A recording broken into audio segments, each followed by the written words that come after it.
Assalamualaikum warahmatullahi wabarakatuh. Hai teman-teman semuanya, bertemu lagi dengan saya Dina Aulia Wahyuni dengan NIM C1C022009. Di sini saya akan membahas tentang materi teknik pengambilan sampel. Baiklah teman-teman, semoga teman-teman menyimak video ini dengan baik ya, dan semoga video ini bermanfaat untuk teman-teman semuanya.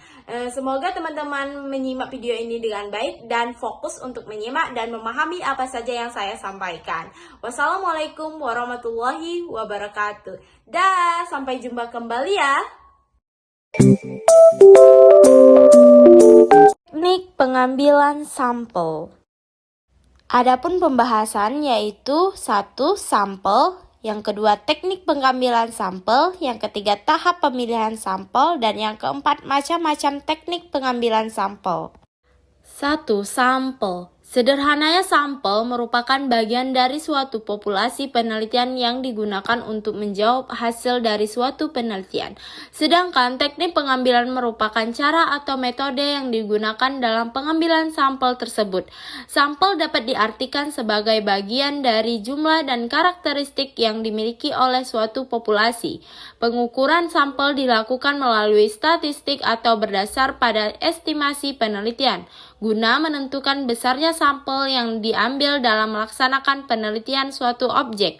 Pengambilan besar sampel ini harus dilakukan sedemikian rupa sehingga diperoleh sampel yang dapat menggambarkan keadaan populasi yang sebenarnya, menurut Sugiono 2016 H80.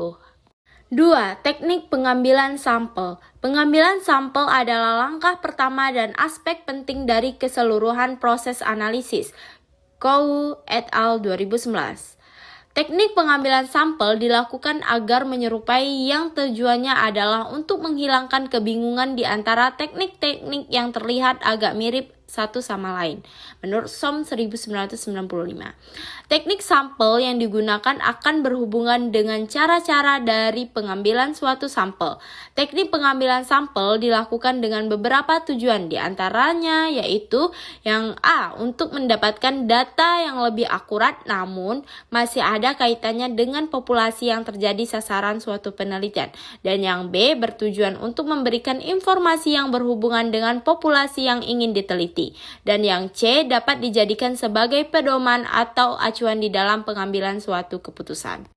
3. Tahap pemilihan sampel. Adapun tahap-tahap pengambilan sampel adalah antara lain sebagai berikut. Yang pertama, definisikan target populasi dengan jelas. Clearly define target population. Dan yang kedua, pilih kerangka sampel.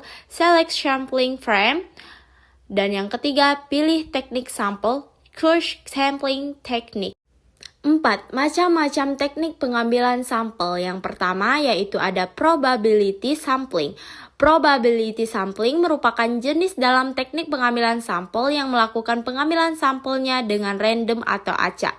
Metode ini memberikan seluruh anggota populasi kemungkinan, yaitu probability atau kesempatan yang sama untuk menjadi sampel terpilih. Dan yang kedua, non-probability sampling.